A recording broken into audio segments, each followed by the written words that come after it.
12 royal palaces, over 600 luxury vehicles, and a $100 million superyacht named Bardi's Eye. These are just a few symbols of King Mohammed VI of Morocco's immense fortune. As the wealthiest monarch on the African continent, his lifestyle and holdings are nothing short of jaw-dropping. Early life, education, and personal life.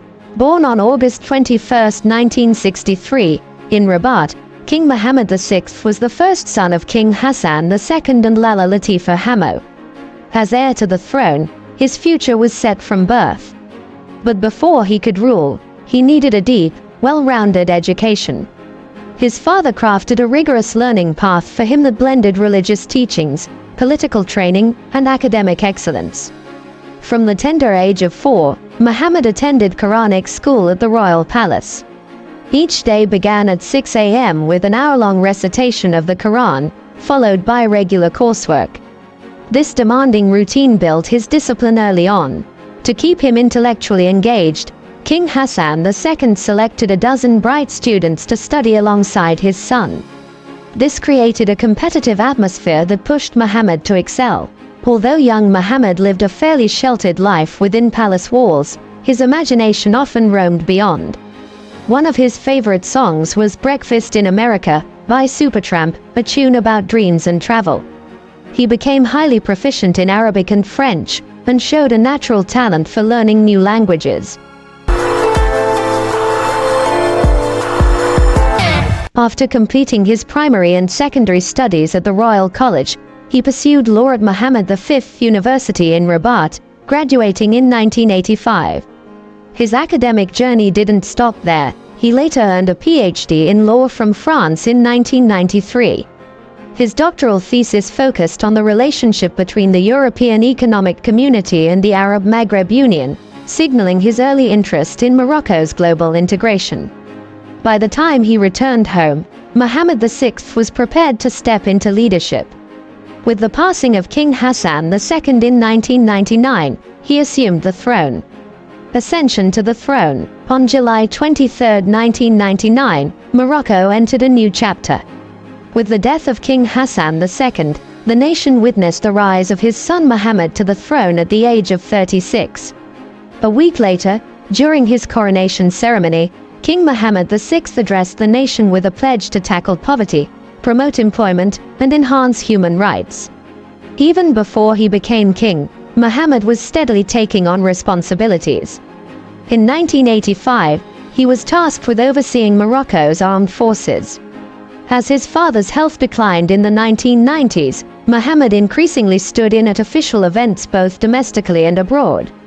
Once crowned, he began reforming the government. His first major move was dismissing the powerful and controversial Interior Minister Driss Basri.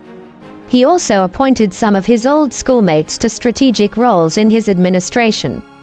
In 2004, King Mohammed VI introduced the Mawdawana, a revised family code that significantly advanced women's rights. He also confronted Morocco's troubled past by launching the Equity and Reconciliation Commission, which investigated human rights violations from his father's era. In 2001, he got engaged to Salma Benini, who later became Princess Lala Salma. They married in 2002 and had 2 children together, Crown Prince Moulay Hassan, born 2003, and Princess Lala Khadija, born 2007. The union, once seen as a modern fairy tale, came to a quiet end in 2018 with an unpublicized divorce. Despite the separation, King Mohammed maintains a strong relationship with his children, especially Crown Prince Moulay Hassan, who is already being groomed for future leadership. Wealth and assets. King Mohammed VI's fortune places him among the world's wealthiest royals. His riches go beyond surface-level luxury. His fortune is rooted in an expansive business empire and shrewd investments. At its core is Al Mada, a major Moroccan holding company that the royal family controls. They hold a 60% stake, making them a dominant force in sectors ranging from banking to telecommunications.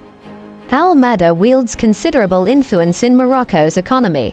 Its portfolio includes a major stake in a Tijari Wafa Bank, one of Africa's largest banks, as well as Managem, a mining company dealing in gold and other precious metals.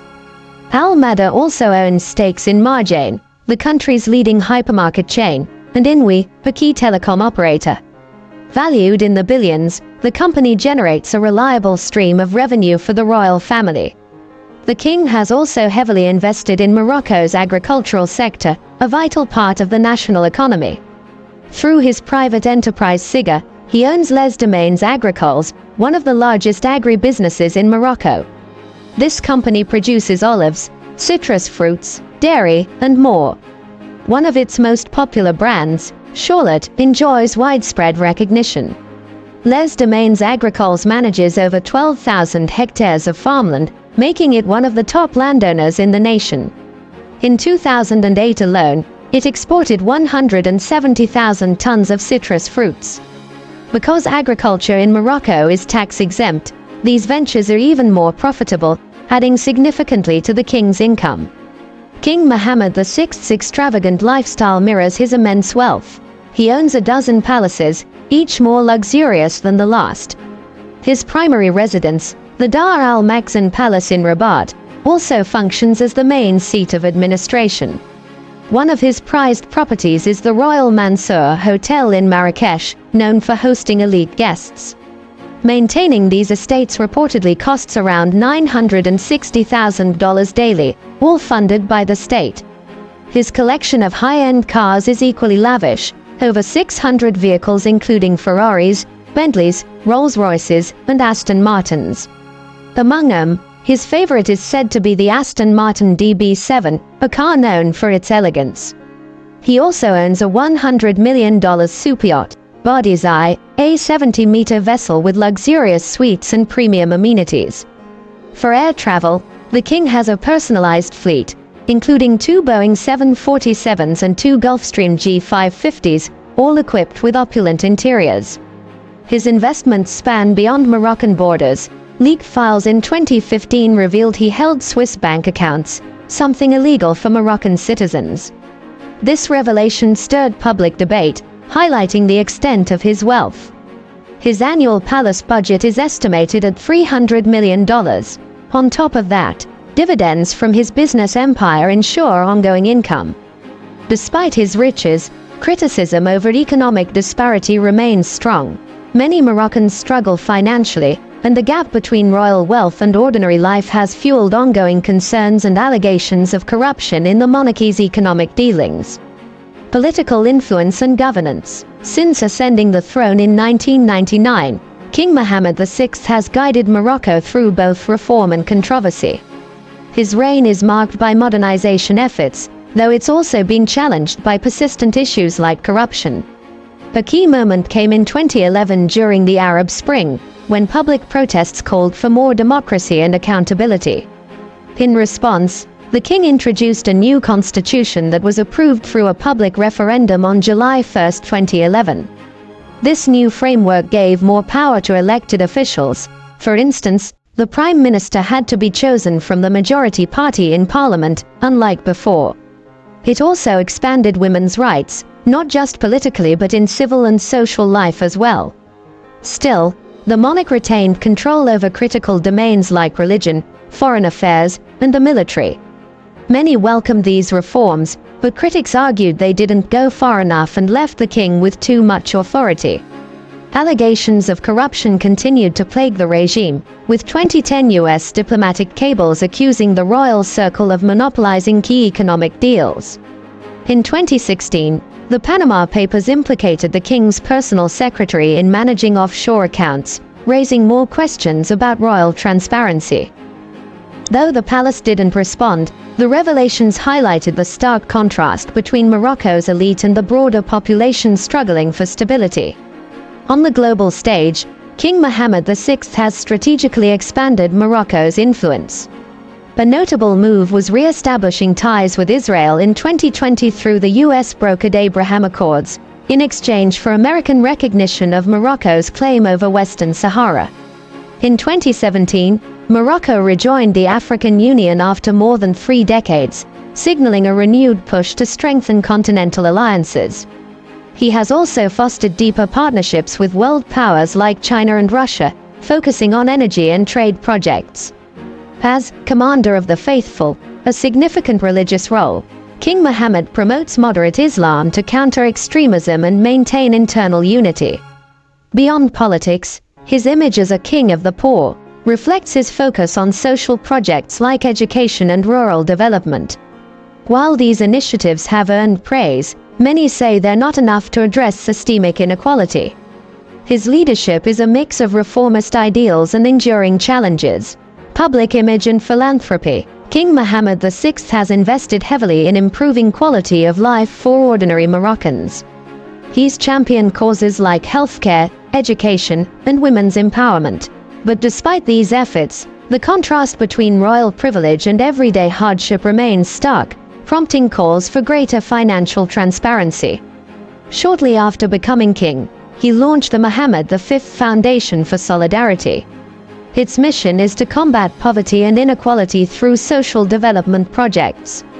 Inspired by Moroccan values of generosity and community, the foundation has supported local artisans, small businesses, and rural farmers through fair trade cooperatives.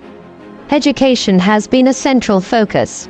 The foundation has opened schools and vocational training centers, particularly in remote areas. These centers equip young people with practical skills and aim to reduce dropout rates by offering scholarships and other educational incentives. Healthcare is another area of investment. The foundation has helped build hospitals and mobile clinics that bring essential services, like prenatal care and vaccinations, to underserved communities. These efforts have improved access to health care across rural Morocco. Still, many feel that charitable projects alone can't solve deep-rooted issues like joblessness or economic inequality.